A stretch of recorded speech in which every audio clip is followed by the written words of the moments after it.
स्थापितं येन भूतले स्वयं रूपकदामयं ददाति स्वापदन्तिकम् वन्देऽहं श्रीगुरो श्रीयुतापदकमलं श्रीगुरुन् वैष्णवंश्च श्रीरूपं साग्रजातं सहागना रघुनाथं तं सजीवम् सर्वेतं सावधूतं परिजनसहितं कृष्णचैतन्यदेवं श्रीराधा कृष्णपदं सहागना ललिता श्रीवसादं च हे कृष्ण करुणा सिन्धु दीनबन्धु जगत्पते गोपेश गोपिका कान्त राधा कान्त नमोस्तुते तप्त काञ्चन गौराङ्गे राधे वृन्दावनेश्वरी वृषभानुसुते देवी प्रणमामि हरिप्रिये वंशकल्पतरुभ्यश्च कृपा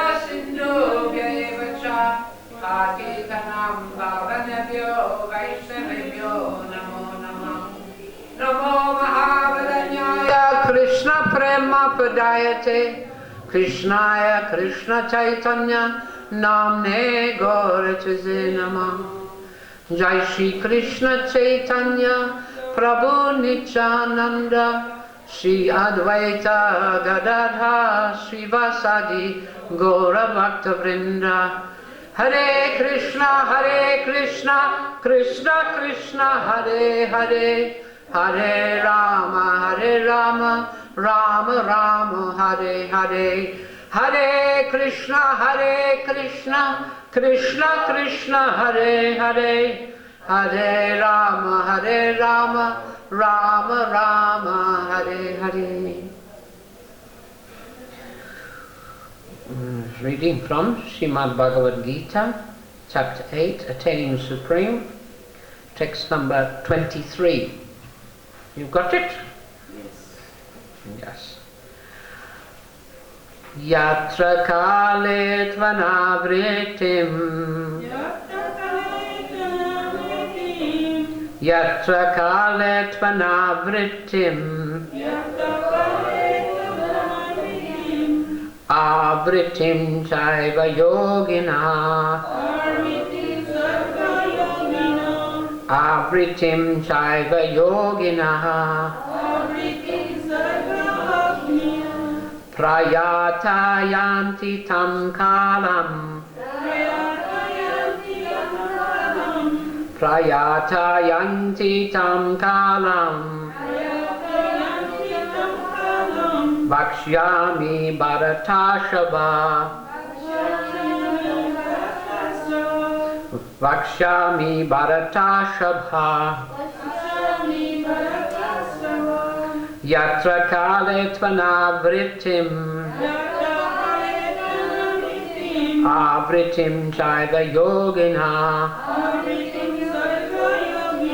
Prayata yanti tam kalam Vakshyami bharatashava Yatra kale tvanavritim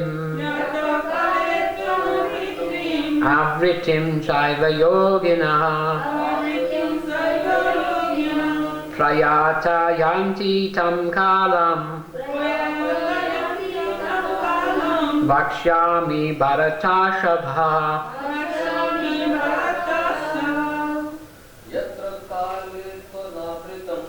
Yatra kale tvanavritim Avritim chaiva yogina Prayata yanti tam kalam Vakshami bharatashava Yatra kale tvanavritim Avritim chaiva yogina Prayata yanti tam kalam Vakshami bharatashava. Someone else?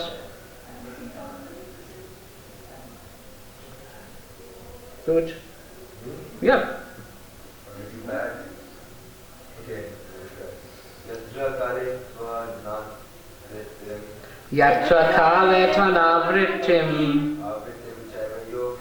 avrittim chaiva yogina prayata tantikam talam vakshami bharachashava. Oh, really bad, huh?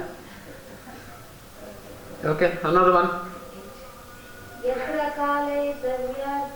Yatra kale tvanavrittim avrittim chaiva yogina prayata yanti tam kalam pakshami bharata shava. Yatra, at which, kale, time, to, and, anavritim, no return, avritim, return, cha, also, eva, certainly, yogina, different kinds of mystics, prayata, having departed, yanti, attain, tam, that, kalam, time, vakshami, I shall describe, bharata rishabha, O best of the Bharatas. Translation: O best of the Bharatas, I shall now explain to you the different times at which, passing away from this world, the yogi does or does not come back. Translation: Please repeat. O best of the Bharatas, I shall now explain to you the different times at which, passing away from this world,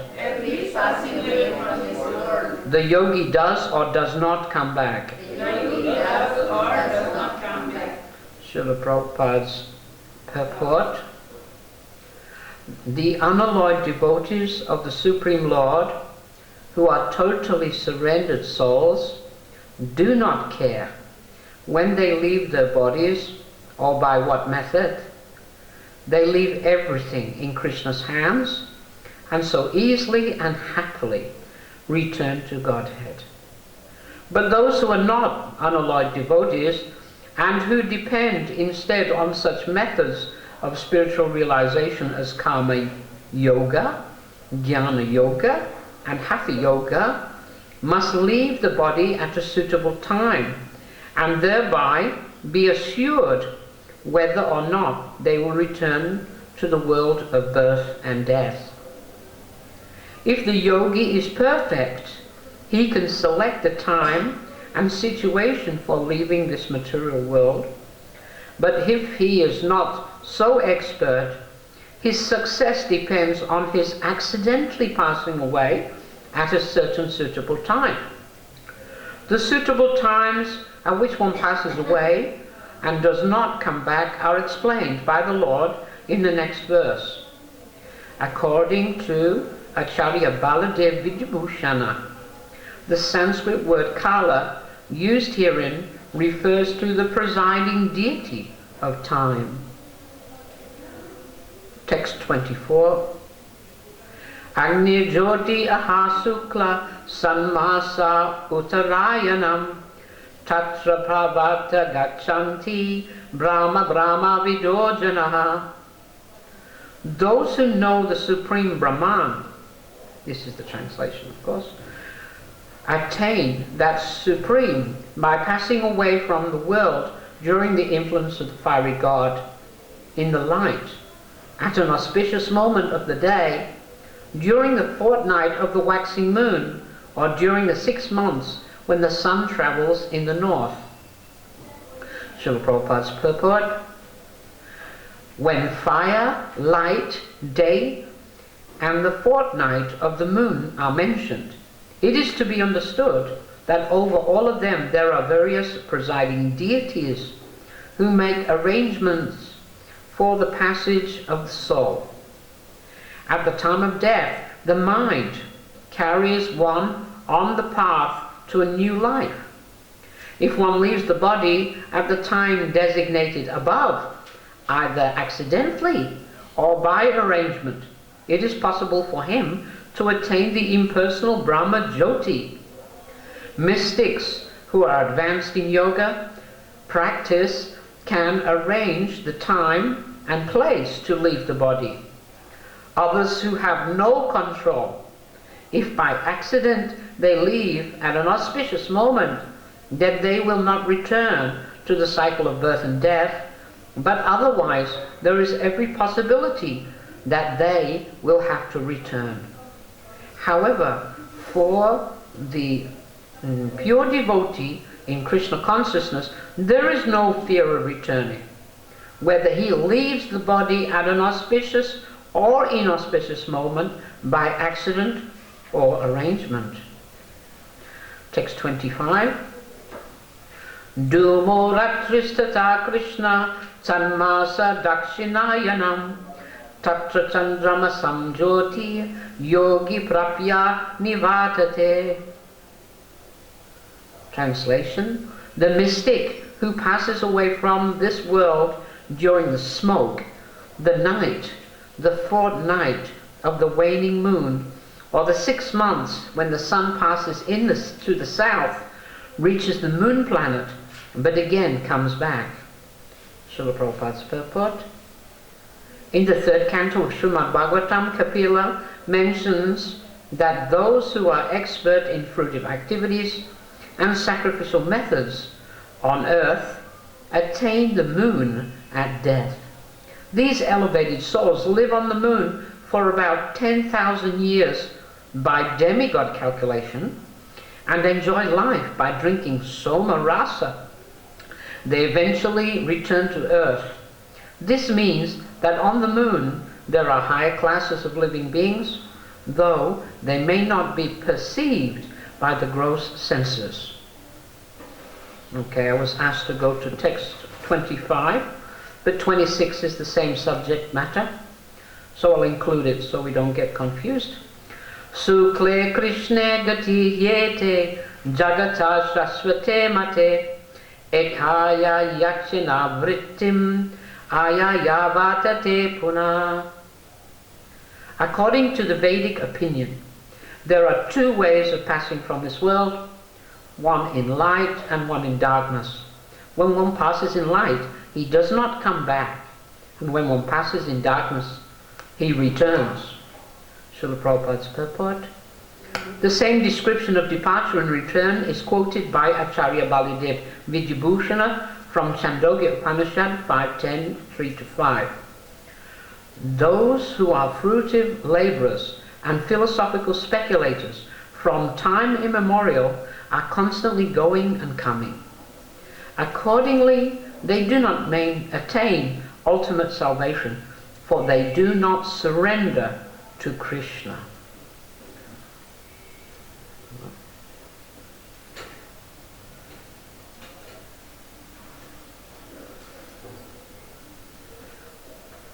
Translation, O best of the Bharatas, I shall now explain to you the different times at which, passing away from this world, the yogi does or does not come back. Mukam karoti vachalam pangum langayate girim yat kripatamaham vande Sri Gurum Dinatadine Paramananda Madhavam Paramananda. So here is described the situation for those people who are not pure devotees. And we can understand from this situation how fortunate the devotees are, because they never have to worry about anything. What to speak of death? They don't worry about anything, because they see that Krishna is the supreme controller of everything. It is said that not even a blade of grass moves, shakes in the wind without the will of the Supreme Lord. So a devotee, he has this faith that Krishna is my protector. Krishna is protecting me. He doesn't have to worry about whether he dies in the night or in the day, or in an auspicious time or in an inauspicious time. Because he completely depends on Krishna, and he fully has faith that everything that happens to me must be for my good. Even if it's a calamity, even if it's trouble, even if it's pain, disease, even if it's poverty, even if it's good fortune, even if he gets name and fame or wealth, and so-called material happiness, because there isn't any real happiness in the material world.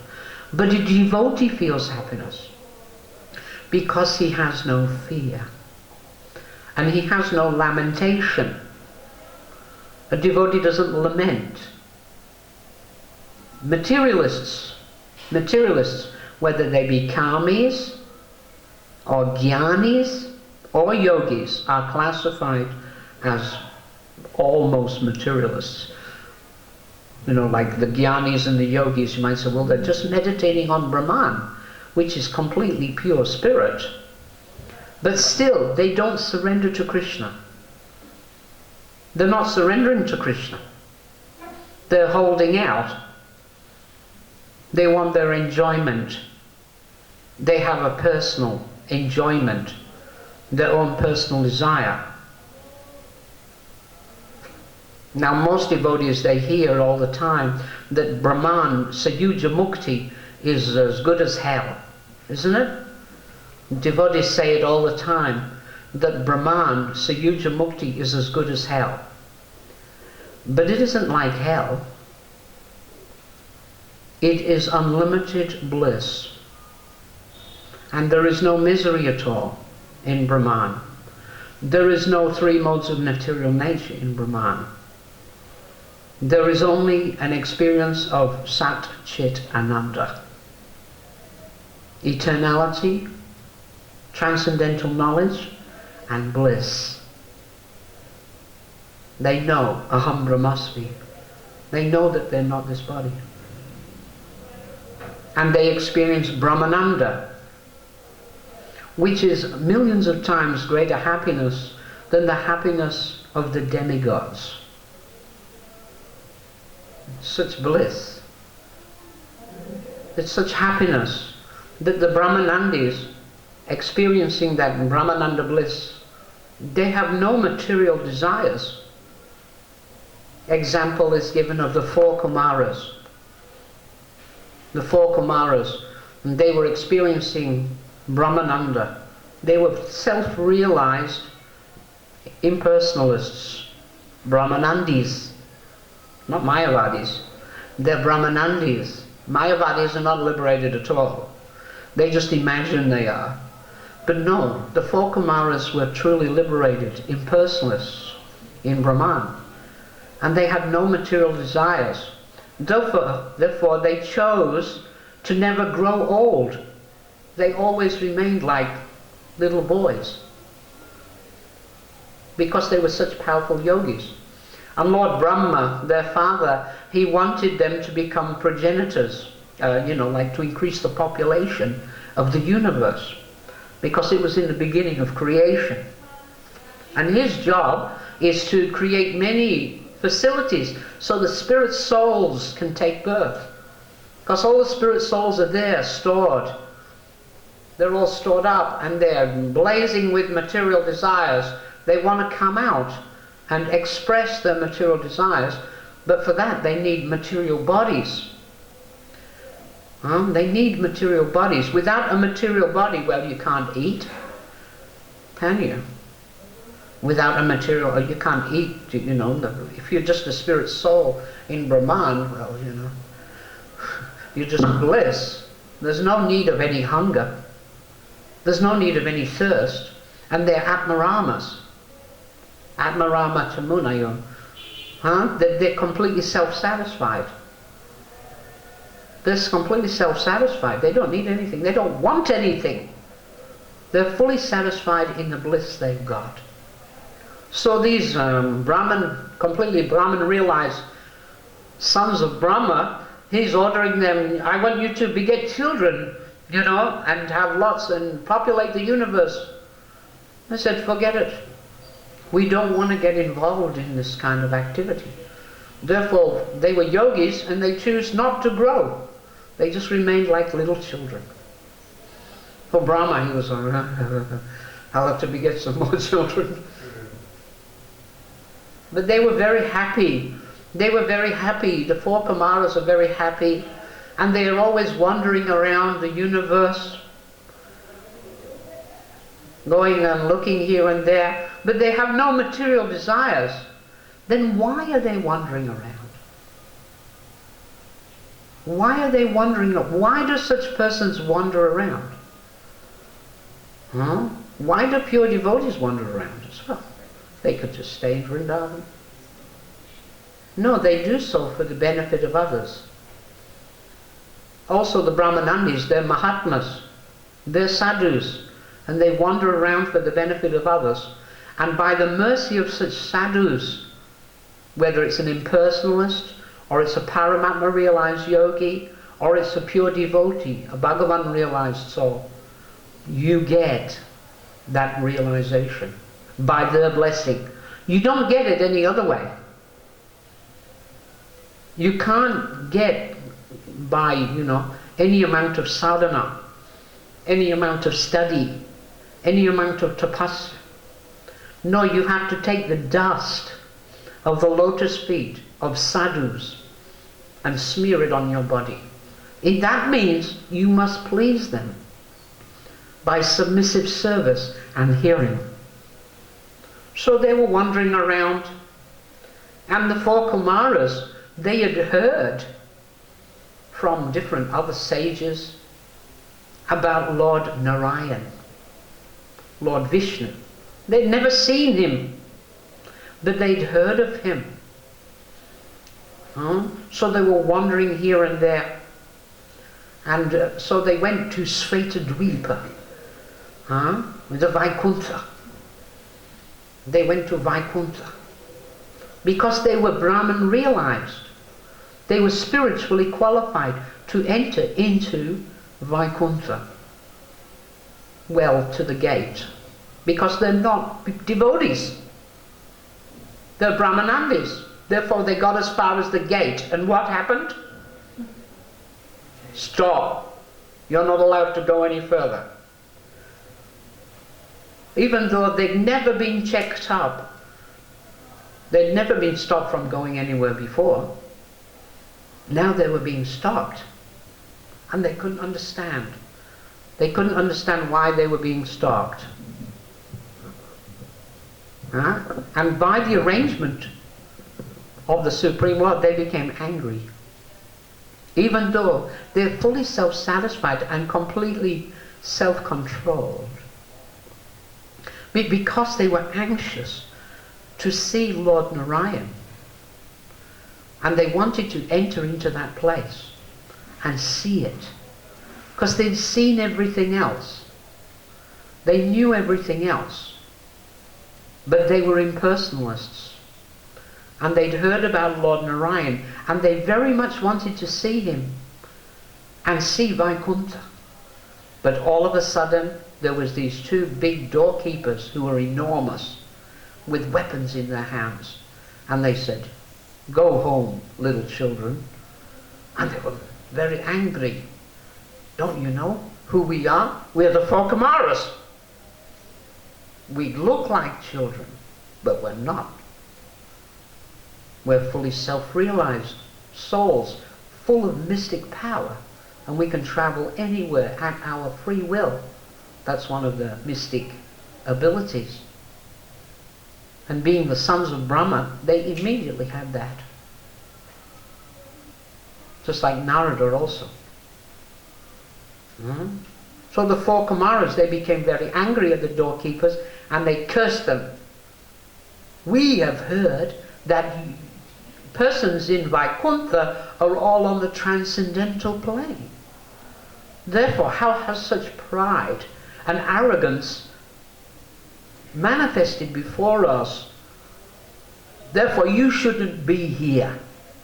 You shouldn't be in this place. I'm only just talking the story matters. Huh? So the four Kumaras became very angry at them and cursed them. Then you fall down into the material world. Like that. You take birth in the material world. How many times did they say? Well, they didn't say. They just cursed them to fall down. I can't remember. I remember an old video. It said, you know, a CD, a cassette. They said you had to take birth 7 times or something. I think it was Vishnu. Vishnu gave them a choice. Yeah, gave them a choice. You can take so many births as a demon and so many births as a devotee. And they took the lesser one, which was only 3 births as demons or 7 births as a devotee. Like this. But the point is that they were fully Brahman realized. And they were fully Atmarama. You know, completely self-satisfied. And they were in transcendental bliss, or Brahmananda, realizing constantly their spiritual natures. Which is transcendental bliss. 1,000,000 times greater than the happiness of the demigods, of the heavenly planets. So you can't really understand, is Brahmananda impersonal realization hell? It is for a pure devotee. Pure devotees say that. But for us, it would be millions of times greater than this. Or well, even more. It's even 1,000,000 times greater than the demigod's happiness. So what would it be like? Well, it'd be better than getting stoned, you know, or taking LSD, or getting drunk, you know, or having sex. It would be millions of times more pleasurable than anything we've experienced. And they're like in that state constantly. Bliss. But they were very curious. They were wandering here and there. Their curiosity didn't stop. No, because they're persons. They're persons. Their personality didn't stop. It's not that they became unconscious with bliss. No. They were conscious. And when they were doing this thing, all of a sudden Lord Narayan appeared at the door and came and spoke to them. And when they saw him, they were amazed. Because they could not be attracted by the beauty of this material world, because they're fully Brahman realized souls. Therefore there's no Maya for them. Maya cannot touch them, because once going there one never falls down. It says that, it never returns. It says this in the 6th chapter also, that one who attains that level of complete self-realization, he never again goes into ignorance. Because they were fully self-realized. They weren't Mayavadis. They were Brahmanandis. They're great Mahatmas. Sadhus. But they're just not pure devotees. But when they saw Lord Narayan, they thought, what is this? We have not seen something like this before. And when he spoke in such a way, and his voice sounded so nice to them. Not like any other person's voice. And when he spoke with such meaning. Millions of meanings were in his words. They were bewildered. They were bewildered by what he was speaking. There was such deep meaning in his words. And they smelt the fragrance of his body. And it was the smell of tulasi, which was on chandan, which was offered to his feet by Lakshmi. And when they smelt that, their hairs on the body stood on end. And a change took place in their bodies that they'd never experienced before. And they were, what is that? It was something which was not material happiness. And it was way beyond Brahmananda. Even though you can't understand what is Brahmananda, how much ecstasy those sages are in, that they have absolutely zero material attraction, not even to Maya herself. But when they saw Lord Narayan, their hair was standing on end, and they became bewildered by the sound of his voice and what he was speaking. And they were just silent. And then he spoke to them and said, look, I'm sorry that my servants have spoken to you like this. He apologized to them. And he said to his servants, you know, that normally nobody can curse you, but because they're great sages, therefore you must take this curse. Either you accept so many births as a devotee, or so many births as demons. What do you want? And they said, we'll take the births of demons. And the four Kumaras are listening to this and there. What's going on? They're amazed. And you know what? They never got into Vaikuntha. They never got in because they weren't pure devotees. They only got to the gate. Damn it. No, they had to become pure devotees. And they became attracted to the Lord, to Krishna. Not just to Narayan, they became attracted to Krishna as well. They also appeared in Krishna Leela here. You know, there's that song, Sanaka Sanatana Vanita Charite Radhe Jaya Jaya Madhava Dayate. Why Sanaka and Sanatan in a song about Radharani? Do you know why? Do you know why? No, you don't know why. Not many people know why. Shall I tell you? It's nothing to do with this class. But it's a nice story. You see,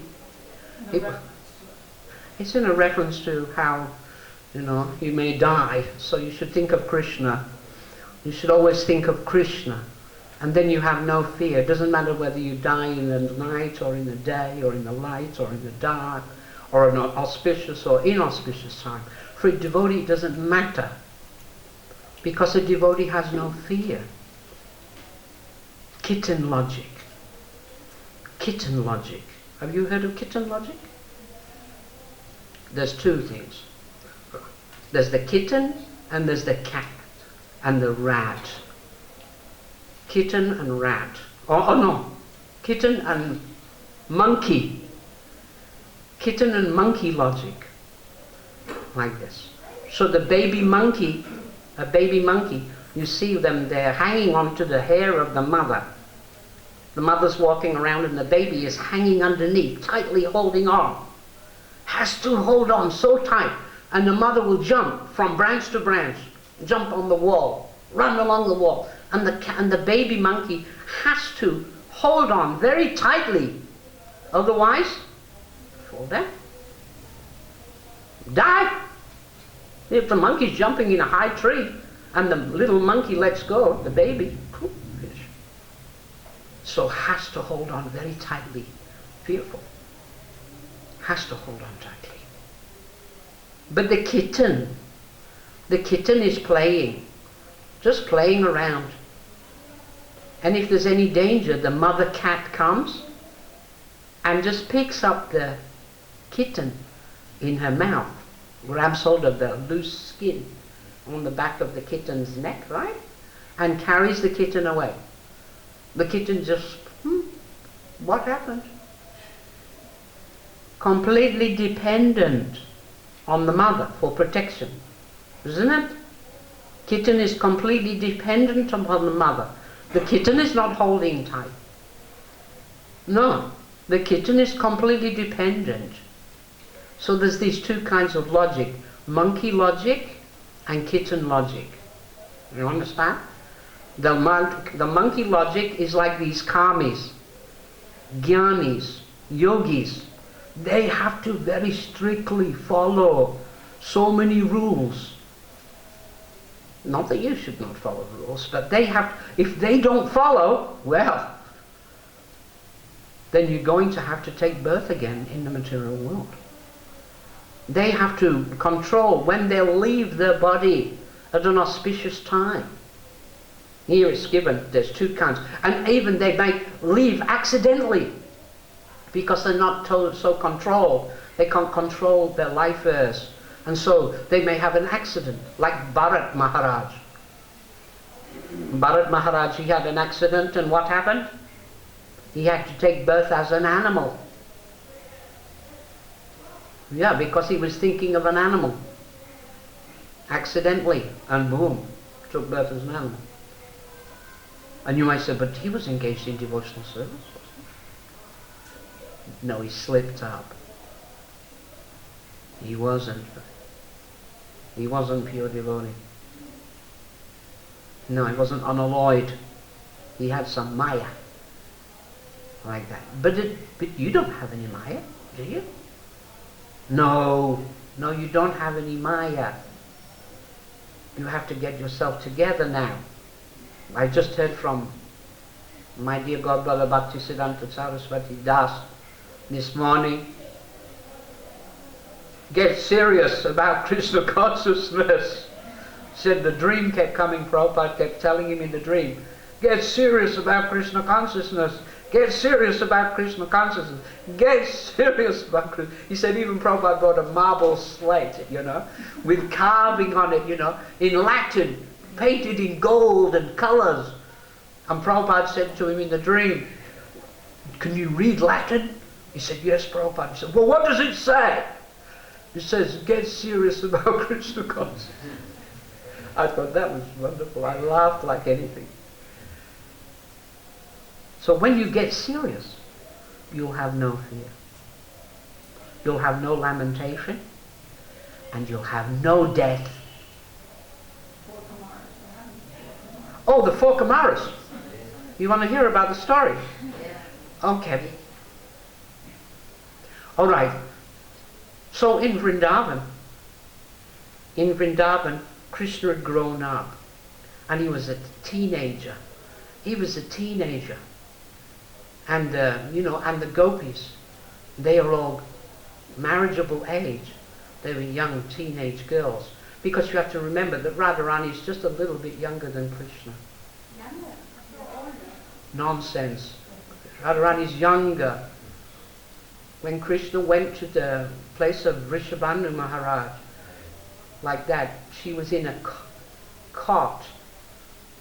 And Krishna came and looked into the cot and saw her as a baby. So she's younger. And rasa, you see, you have to understand what is rasa. If she was older, that would be rasa basa. It's not proper rasa. The boy must be a little bit older than the girl for proper amorous pastimes. So Krishna's a little bit older. Yeah, and he's a bit taller, of course. And she's of much lesser stature.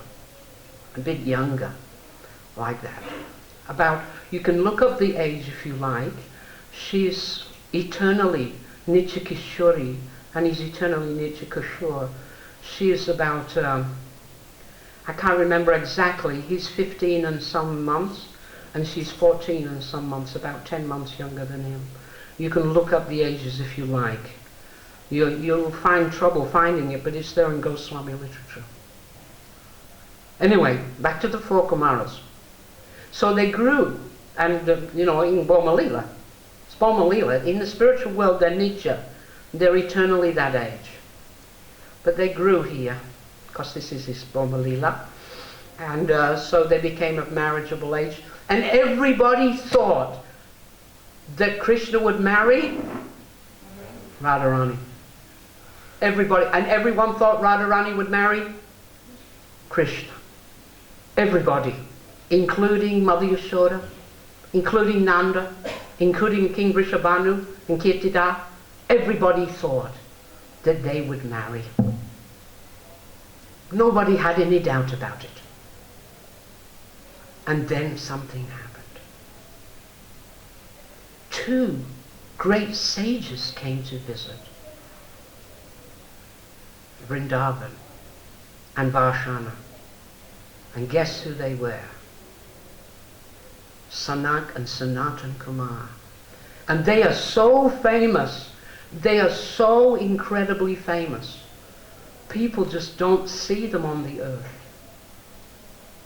They're not seen on the earth. They live in, you know, way, way up. It's Satyaloka up there. Huh? Mahaloka, Tapaloka, right up there with all the great sages. But they came here to the earth. And they came to see Vrishabhanu Maharaj in particular. And they came and stayed at his house. And everybody was there, and they were worshipping them like anything. And everyone was in complete awe. These little children are thousands of years old. And they were so effulgent. And they're naked. They don't wear any clothes. They're just like little children, like baby Krishnas. And everybody was just mesmerized. Because when you look at such persons, you feel like you're looking at the Supreme Personality of Godhead. Just the same.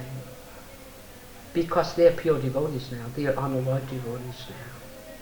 They became such great devotees. So Vrishabhanu was so amazed, and he was like, oh, I'm so fortunate. You have blessed us. All my ancestors are all delivered, and whoa, and everybody's like, whoa, like this. And Vrishabhanu, he says, just ask me for anything you want. You've heard this before, right?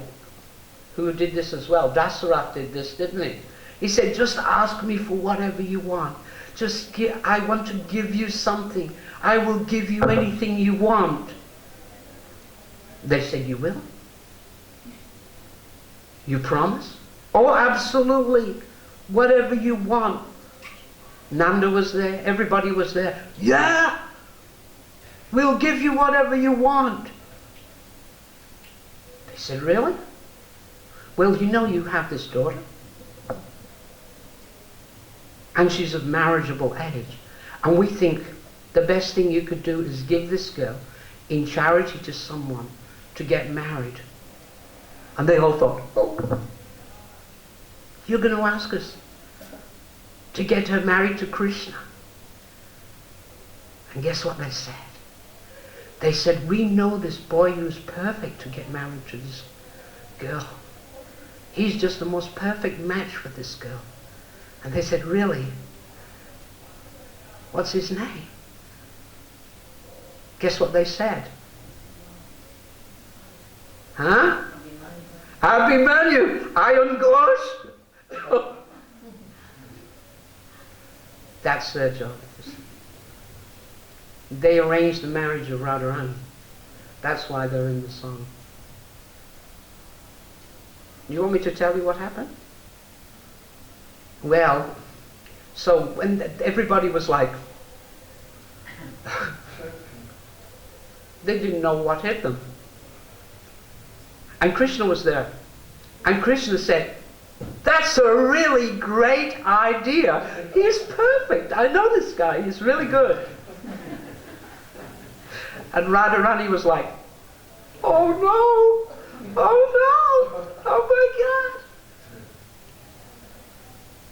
And everybody was like, well, it must be arranged by the Supreme Lord. Vishnu's arrangement. You know, everyone was in shock. So anyway, Nanda Baba, he arranged for some messages to bring their family, you know, with Jatila and you know, bring them here. And they told them, we'd like to arrange this marriage between your son and our daughter Radha. Oh, wow, that's amazing.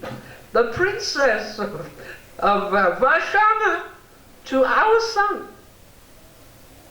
Abhimanyu, wow, great, of course we agree. Best thing we ever heard. And Krishna's like, yeah, that's great, that's really great. Like this of Radharani, no. So it was arranged. It was arranged. Very soon the marriage would take place. And everybody came there, and Abhimanyu came there, and they were all dressed up, and Krishna was there as well, and Krishna was celebrating. Oh, this is really great, I'm going to be here for the marriage. And Radharani with Abhimanyu, and Radharani's crying her eyes out. No, no, no! Like this, and it's all arranged by those Sanak and Sanat will come up. Yeah. And what happened? Well, kind of controversial, but here goes. So, so anyway, the Krishna was going along with the whole thing, and he was saying it was really great, and Radharani was getting really upset. She was getting really hysterical by that time, and she just started going, no, no way, I'm going to do this. I'm not going to go through with it. No, Krishna, I will not do this. There's no way I'm going to marry this guy. No. And Krishna froze everything. And everybody was like statues. And he went over to Radharani and said, what's wrong? You know this has got to happen. She said, no way, I can't do this. I can't marry somebody else. I only love you, and you're the only person in my life. I don't even look at anybody else. I don't ever think of anybody else. He says, well, look, this is my expansion. Abhimanyu is non-different than me. He's not, he even looks like me, doesn't he? So it's me. I've expanded myself to Abhimanyu so you can marry me. And what it will do, so you can have the Parakiya Rasa, you see, within this material world. You know, so you have to be married to somebody else. You can't be married to me. Otherwise it wouldn't be the same. It wouldn't be the same Leela. You understand? It's for the Leela. She said, yeah, well guess what? You know what the first thing he's going to do? And Krishna, oh. She said, if I marry him, just look at him, he's a strong looking guy, isn't he? He's a really healthy looking cowherd boy, man.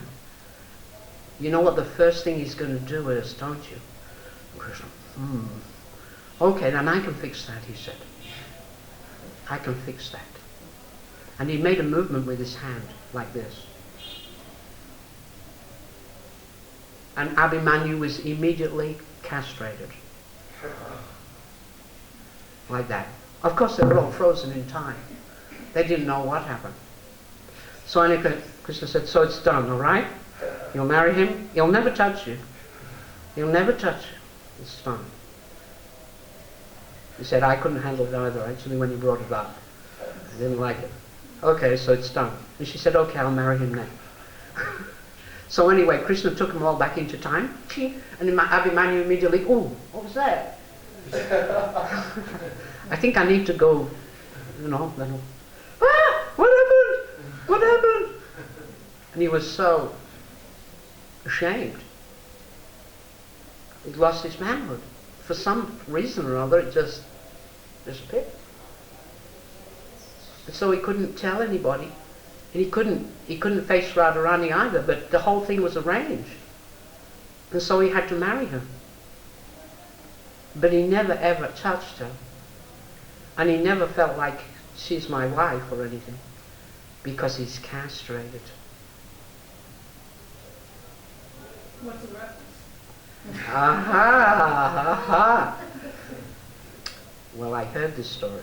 That's why I said it's controversial. You asked me. No, I don't. It's a Gaudiya Vaishnava literature. It's from Goswamis. I'll have to ring them up and ask them who told me the story. I can do it probably in a day. I heard it from Madhavananda. Yeah. He doesn't speak anything. Nonsense. Right. So anyway, that's why Sanak and Sanatan are mentioned in the song, because they were involved in the marriage of Radharani. And that's how the Parakiya Rasa took place. And that's how Abhimanyu became Radha's husband. So that was something that most of you probably never heard. I'd never heard it until that. Anyway, point here is is that there's two ways of leaving this world, in the dark and in the light. Those persons who do karma yogis, they worship the demigods, they do punya karma, right? They want to be elevated to the moon planet and drink soma rasa. Soma rasa is a really fantastic intoxicant, and it gives you great strength and youthfulness.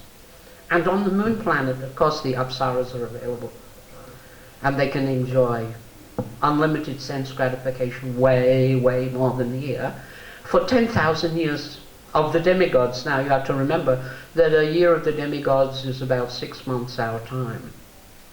Oh, sorry, a day of the demigods is about 6 months of our time.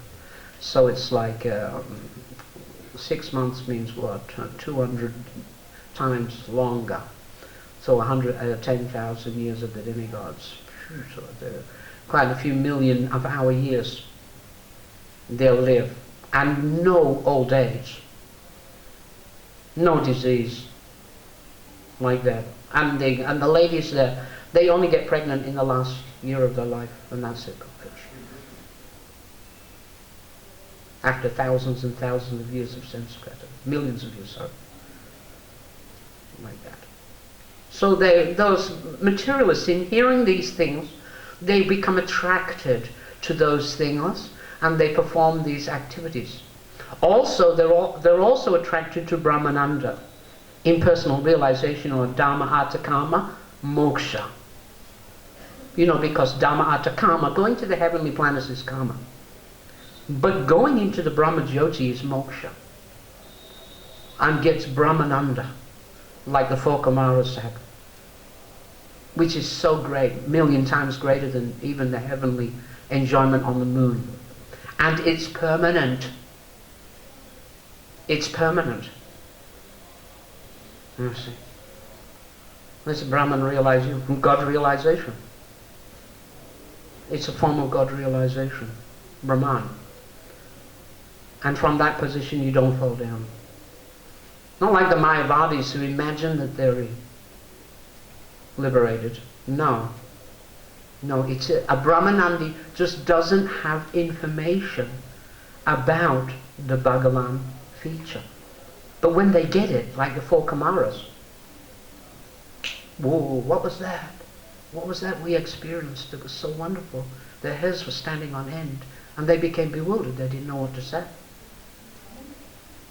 And they realized this is way beyond anything we have experienced. Let us become devotees of Narayan. And then they found more. They became Mahajans. They became Mahajans. They know all about Krishna and Radha. And they're actually engaged in the pastimes whenever the Lord descends to this material world in different incarnations. Now they're engaged in pastimes with the Lord eternally. They're eternal associates of the Lord now. Just like Narad. Just like many other personalities became eternal associates of the Lord in that way. So the karmis, they're fearful because they may die at an opportune time, and therefore they'll have to take birth again on the earth. Or they may slip up and become an animal. You have to understand that those persons who are completely free from fear are pure devotees, unalloyed devotees. They're not like Bharat Maharaj. Bharat Maharaj slipped up. You have to understand, he was a devotee. He was in a high level of consciousness. He'd achieved the stage of bhava, which was the preliminary, just on the edge of bhava. He had not developed ecstatic love. He had not developed ecstatic love, but he was on a high stage of bhava. He was experiencing some bhava. You understand? He was experiencing some bhava. You can also get that. You're also sometimes experiencing some bhava. When you go and see Krishna Balaram and you want to jump up on the altar and get hold of them and embrace them and, oh, Krishna, Balaram, oh, I just love you. And you feel like that. I was watching some Matajis one time out of the corner of my eye. You know, they were standing next to me, looking at Krishna Balaram, and I couldn't help noticing, because one of them kept going like this.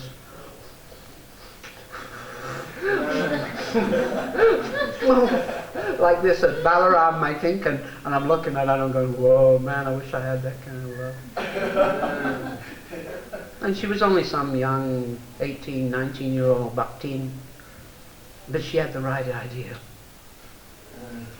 She had the right idea. Like a Kama Rupa Bhakti. You know, she just wanted him like that. So in this way, even you may be on that level, you may be feeling such things, but you can slip up, you can lose it. So you have to be very careful. It's a dangerous stage. You're in a dangerous stage. The danger of this stage is that those demigods, they'll see you, you know, and they'll think, hey, this person's becoming pretty advanced, you know? They may even surpass us. So let's throw a few things in their dreams. You know, let's create some situations, some disturbances for them. Let's create some material desires in them. Let's test that. You know, after it's our job also, you know, to make sure that there's no material desires in a devotee or any pride. We'll create such a situation where you can become proud. Maybe you'll commit an offense and you'll fall down. Yeah. Like that. So the devotee will get tested. You'll get tested. And so a devotee is in a dangerous position. But when you get to a more advanced stage, when some real bhava comes up, when some real ecstatic feelings come up, then there's no chance, because the material energy is, you know, even a Brahmanandi is not attached, is not attracted to material things. So a devotee, Prabhupada would write, a devotee quickly and easily achieves this. Even in the beginning stage. Even in the beginning stage, we see people who they've just come to the temple, and within a very short time, they've just got no material desires at all. They're just dancing and chanting in ecstasy. They're in ecstasy. And they're just blissed out. Oh, this Nam Sankirtan, all these deities, all this Krishna Prasadam, all the devotees, they're so nice. And they're so much in ecstasy. So you might question, what happened? I was like that. Why am I not like that now? Well, that's another class. That's another class. Why are you not like that maybe now? But you were like that because all of us were like that. But you just committed some offenses. Material desires can easily be removed, like dust off a mirror. Cleaning dust off a mirror is easy. Cheto dapanamadjanam balamahadalanirapana. Can be cleaned off easily. But apparatus are not like dust. They are very difficult to get removed. Very difficult to get removed. So because of apparat, it becomes really difficult. Like that. But once the apparats are cleared, by constant chanting of the holy name, when you get serious about Krishna consciousness, and you constantly chant the holy name in a humble state of mind, offering all respects to others, and never demanding any respect, that's when you get serious. And everybody will look at you like, what happened to her? What happened to him? Whoa, why is he so humble like this all the time? And going, Hare Krishna, Sri Krishna Chaitanya Prabhu Nityananda, Sri Krishna Chaitanya Prabhu Nityananda, Vanchakalpa Tarupsya Prabhu, Mataji, Vanchakalpa Tarupsya. Like this, and they're like, whoa, getting serious. Like that. And then as soon as you do that, immediately, the anatas were finished. And as long as you stay like that, Mahaprabhu would say, make a garland of this verse. Make a garland of this verse and wear it around your neck. What was the verse?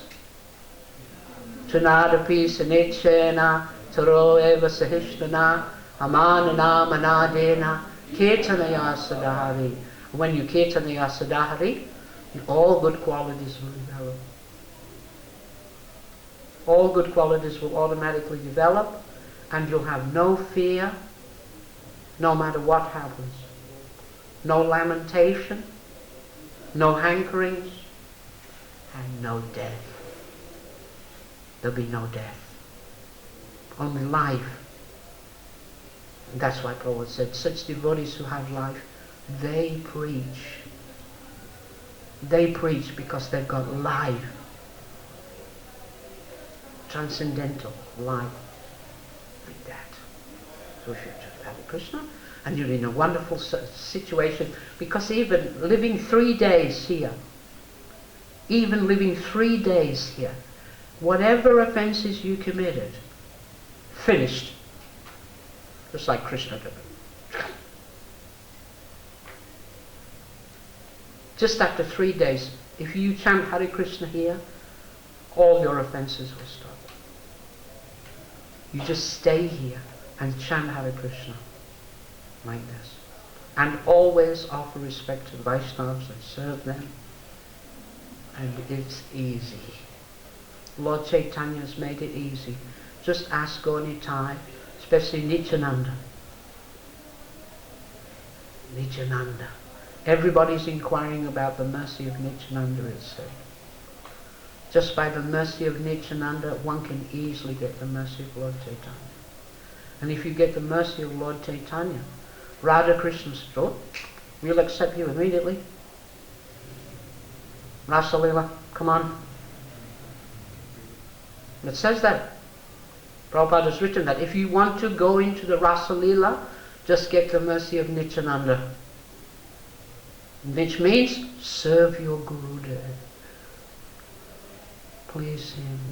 Serve the Vaishnavas. Please them. Your god sisters, your god brothers. Like that. It's very easy. And then, it doesn't matter whether you die at any time or in any place, or at the auspicious or inauspicious time. You will not be afraid. Because you know Krishna is taking care. Krishna is taking care.